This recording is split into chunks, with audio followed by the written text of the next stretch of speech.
Hoy es uno de esos días que es difícil predicar, pero es difícil predicar no porque falten ideas, sino porque sobran, porque hay demasiadas en una sola misa de diario. Pero bueno, voy a intentar ahí hacer un bosquejo de cada una. Bueno, lo primero, empezamos el mes de mayo, el mes de la Virgen María, el mes del Rosario, y empezamos con esta fiesta de San José Obrero. Esta fiesta de San José Obrero nos recuerda algo muy importante y que con frecuencia se olvida, que el trabajo no es un castigo de Dios al hombre por el pecado original. No es así. El castigo por el pecado original a Adán y Eva y a sus descendientes, que somos nosotros, es el esfuerzo en el trabajo. Pero el trabajo no es un castigo, el trabajo es necesario para el ser humano. Somos seres creados para trabajar, para, desde la gracia de Dios, desde el esfuerzo humano, transformar el mundo y construir el reino de Dios en él. Cada uno, según su oficio, según su vocación, pero todos estamos llamados al trabajo y a santificarnos, a ser santos a través de nuestro trabajo, de nuestra realización humana, ¿verdad? Porque hemos ido viendo estos días cómo la fe es una fe encarnada, una fe llamada a transformar el mundo, también el mundo laboral. ¿Vale? Por eso hoy le queremos pedir a San José Obrero por el mundo del trabajo, para que nosotros no perdamos de vista que nuestro trabajo es para construir el reino de Dios en este mundo, ¿vale? Para a través de eso ser santos. Por otro lado, la primera lectura, ¿verdad?, tan impresionante de la conversión de San Pablo. ¿Quién eres, Señor? Soy Jesús, a quien tú persigues. Jesús se identifica tanto con los cristianos que perseguir a los cristianos es perseguir al mismo Cristo. Cuando tú y yo tratamos mal a otro cristiano, estamos tratando mal al mismo Cristo. Por eso, a ese mismo Señor que tú y yo estamos llamados a reconocer en el sacramento de la Eucaristía de su carne y de su sangre, le tenemos que saber reconocer también en los hermanos, en especial en los más débiles y necesitados. Allí está Cristo presente. ¿Quién eres, Señor? Soy Jesús, a quien tú persigues. Y nos puede pasar a ti y a mí a veces como a Ananías, ¿verdad? Que le toca una misión bien difícil.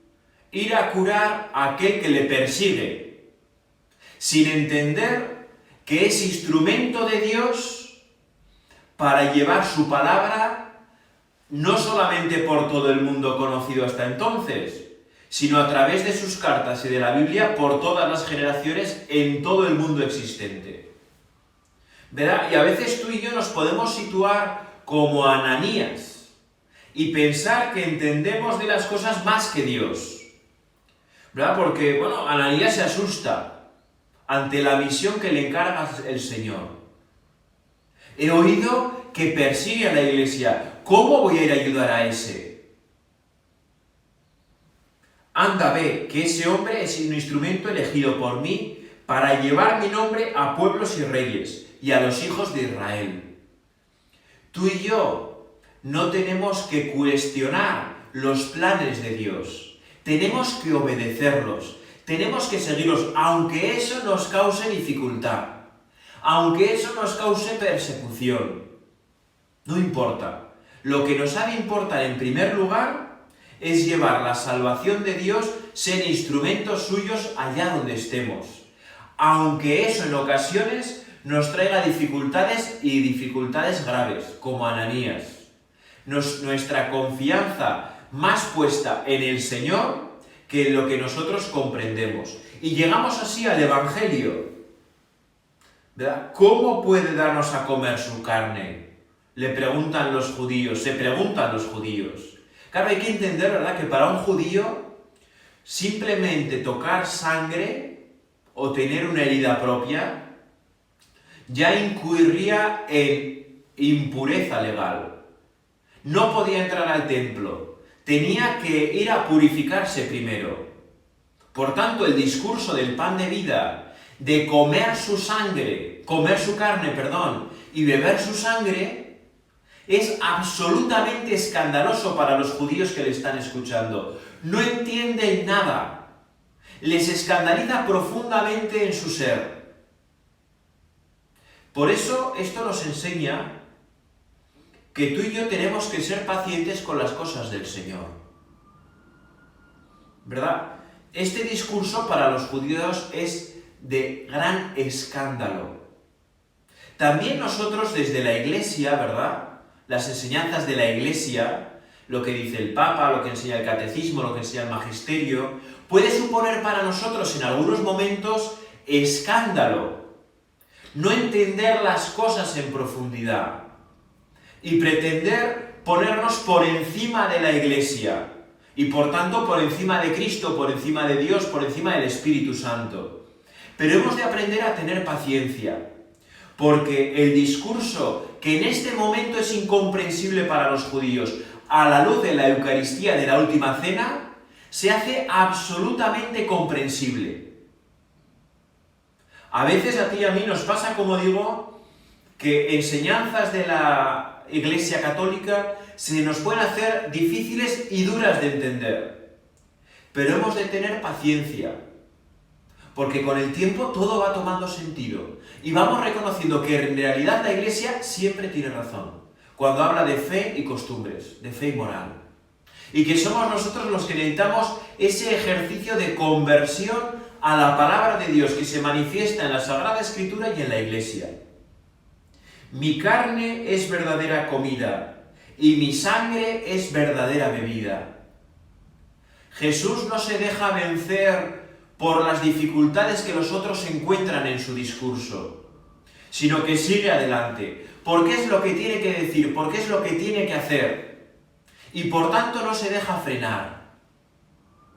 Mi carne es verdadera comida, mi sangre es verdadera bebida. ¿Te das cuenta del gran misterio que se está celebrando aquí hoy en este altar? Cuando yo eleve el pan, que ya no será pan. Cuando yo eleve el cáliz, ya no será vino. Será el cuerpo y la sangre de Cristo, su alma y su divinidad, que viene a alimentarnos a nosotros. Por eso en este tiempo de pandemia, en este tiempo de confinamiento, en el que os veis privados la mayoría de recibir la Sagrada Comunión, tiene que ser un tiempo de espera activa, de paciencia activa. No nos podemos conformar con la misa a través de los medios de comunicación. Y le tenemos que pedir con fuerza en nuestro corazón al Señor. Señor, danos siempre de ese pan. Señor, que pueda participar otra vez con seguridad, por supuesto que sí, del sacramento de la Eucaristía, que pueda regresar a misa. Ayúdanos, Señor, a que se acabe esta pandemia, a que todo vuelva a ser seguro, para que podamos volver a disfrutar del sacramento de la Eucaristía, de tu cuerpo y de tu sangre. En la vida cristiana, todo nos lleva a la Eucaristía. Y si en nuestra vida cristiana no nos lleva a la Eucaristía, quiere decir que no la estamos viviendo muy bien. Porque tenemos que tener necesidad, o si no la tenemos, crearla, de que todo nos lleve al sacramento de la Eucaristía. De que todo nos lleve a querer celebrar con frecuencia la Santa Misa, participar de ella, vivirla con fuerza. En esta pandemia, muy bien, desde casa, con los medios de comunicación. En cuanto se pueda y sea seguro, asistiendo personalmente, que es como de verdad se participa en el cuerpo y la sangre de Cristo. Hemos visto cómo el Señor, cómo Jesús, cura a Pablo de su ceguera. No lo hace a distancia, y lo podía haber hecho, pero no lo hace a distancia. Quiere que Ananías vaya y le imponga las manos, le toque. Así ocurre también en nuestra vida. La salvación de Dios llega a través del sacramento de su carne, de su sangre, de su alma, de su divinidad. María, ayúdanos en este comienzo del mes de mayo a ser profundamente eucarísticos, a que de verdad en nuestra vida todo tienda al sacramento de la Eucaristía, para que sintamos cómo en el sacramento de la Eucaristía está la fuente de nuestra vida interior y la cima a la cual nos encaminamos. Santa María Virgen y Madre Inmaculada, ruega por nosotros.